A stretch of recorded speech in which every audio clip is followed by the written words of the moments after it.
Yeah, you know, it took a little while with Tori and Reilly, but you know, they're good young players. They're good young individuals. You know, throughout the process, I explained to them that we have some challenges here cap-wise, and it was important for them to get in and play. And you know, and we'll try and bang on an extension as soon as we can, because those are two young men that we want to have in the mix. So they missed a week and change, but they're both always in pretty good shape. So you feel like they will jump right into the games and stuff? You want to get them dropped in as soon as possible? Well, like tomorrow night, no. But so then we have 2 games left after that, and we'll get some good skating in and get their legs up to speed. So that's the plan there. Were you at all surprised that it ended it quickly like this?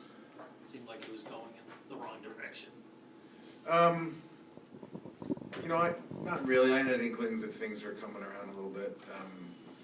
I think the Jaden Schwartz signing helped push it along. So, you know, and then I think, of course, just the timing by itself, a week left of camp helped push it too. And you know, they're both conscientious young men that want to play and want to pursue their careers and want to be part of the Bruins too. So that helped too at some point. I'm sure things could still happen down the line as far as moving guys go, but to be able to get these guys signed without having to trade an important guy must be a major positive for this season at least. Yeah.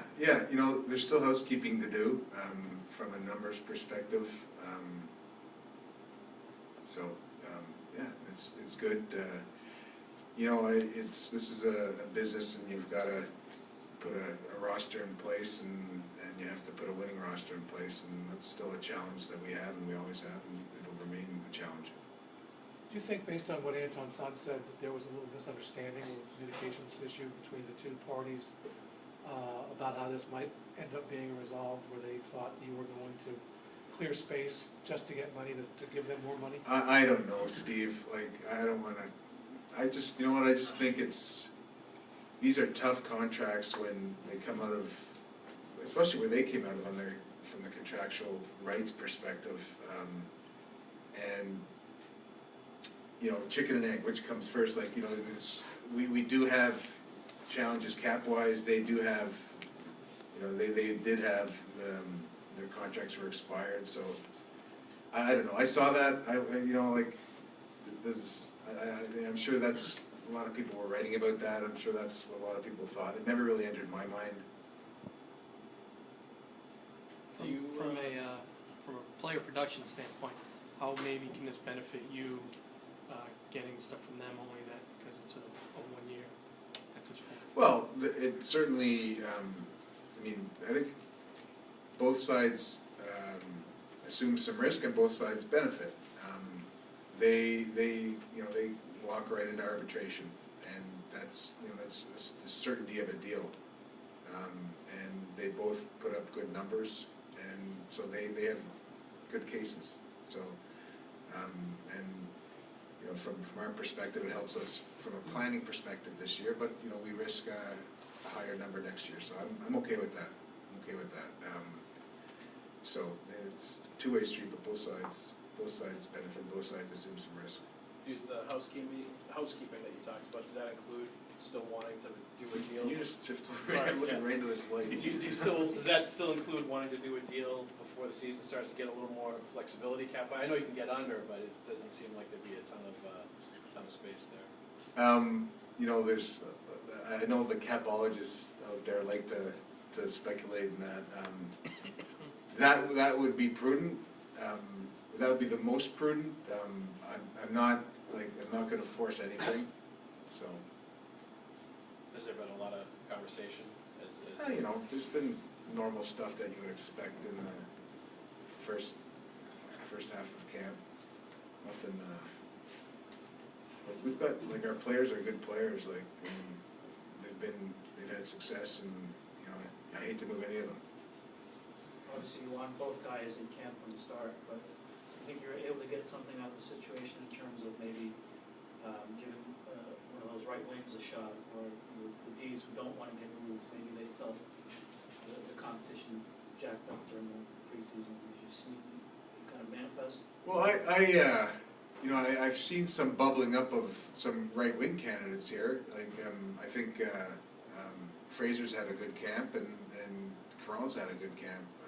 I've seen those two players perform, and we saw Griffith. We cut Griffith yesterday, but he had a real good camp. And from the defenseman perspective, I liked what I've seen in Adam coming back. He's played well, and I bring up him because he's been out of the mix. Now he's back in the mix just because he had been injured. And I know guys want to stay here, so I liked what I've seen competition-wise. Like the one thing that I've liked too in our camp, for the most part, has been the execution. So I don't know if one follows the other, but I think the execution generally has been pretty good. If the cap situation were better, would you have preferred to get these guys on deals longer than 1 year? I mean, just because. Yeah, that would have been better. Yeah. How do you assess now? I mean, that these two guys are added to the list of a bunch of guys you have coming up at the end of the season. Well, I'll wait to see what you write about that and I'll react to that. I already wrote it this morning, actually. So there's a cycle of players that you want to kind of keep going, and to me it's almost like used to be in my mind 10 years ago is every year there's a third of the players come up. So that's kind of how I think is probably 10 years ago was a happy medium, that you can generate enough competition, you can generate enough security that if you can keep that kind of general rule of thumb, I think you've got a good mix per se in your roster makeup. I don't think that applies anymore. Like I think but having said that, that's kind of how I was weaned on this business. So I don't mind having guys up. I mean, prices go up. I understand that, but performances go up, and it's just it gives you a little more latitude, and you end up paying a little more. But I'm okay with maybe a little more certainty too. Now, having said that, I've extended guys, we've extended guys, and you can do that in a prudent fashion too. So just trying to find kind of the balance between the two. Would you say that you're done for the preseason signing, I guess? I hope so. Yeah. This has been a tiring preseason. It's what do we have left? I generally speaking, yeah. I mean, we kind of pick away at stuff and talk about stuff, but I would say so, yeah. Your Billy Lano wasn't out there this morning. Yeah, we released. I talked to Ville this morning, and in part because of Reilly coming back, and we had to cut down some numbers too. So I spoke with him this morning, and he wasn't sure what he was going to do as far as NHL or European competition, but yeah, that happened this morning. Is there any reason to think that an arbiter, an NHL arbiter, would in coming up with a number, would consider what happened to these guys this year and the cap situation that kind of led to it, and in the number he assigned? I don't know if that type of stuff is inadmissible.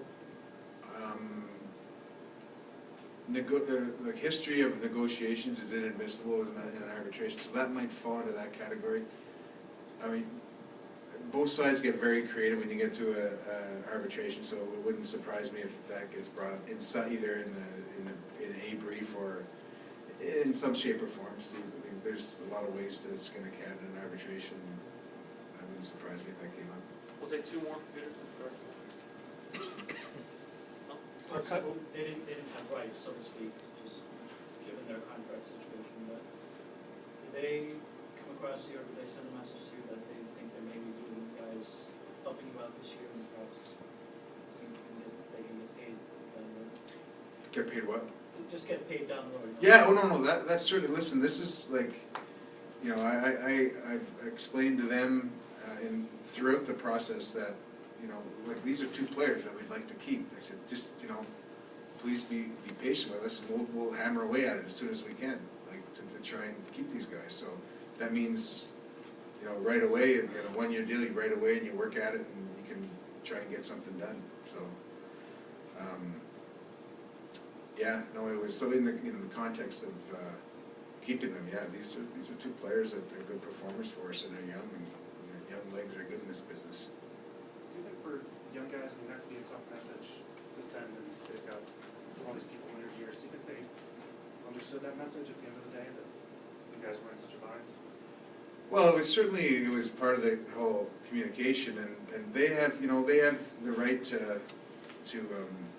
do what they have to do, and I respect that in both these players as far as contract stuff goes.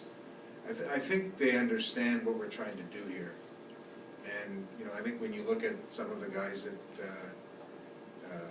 you know, like the Crenshies, the Rasks, the Bergies, the Z and all that. I mean, they understand that the ultimate goal is to win and to keep a real good core and keep a good team. So they understand that. You know, they're this area of player, whether it's kind of more restricted with these two fellows and a couple others in the league, or just RFAs in general. It's an area where I think you've seen the most holdouts is the wrong term, but whatever you want to call them, players that aren't signed. This year, I haven't seen that number of players in a while. Now, I don't know why that's the case. You know, like they're hard deals because they don't have arbitration or they don't have any rights other than an expiring contract. They're just hard deals because of, you know, you want to be fair, but you also want to look at the rights that you have as a team when you're operating. So I wouldn't be doing my job if I didn't. If I ignored those, I wouldn't be doing my job. Thanks, everybody. The room should be open up Thank you. momentarily. And then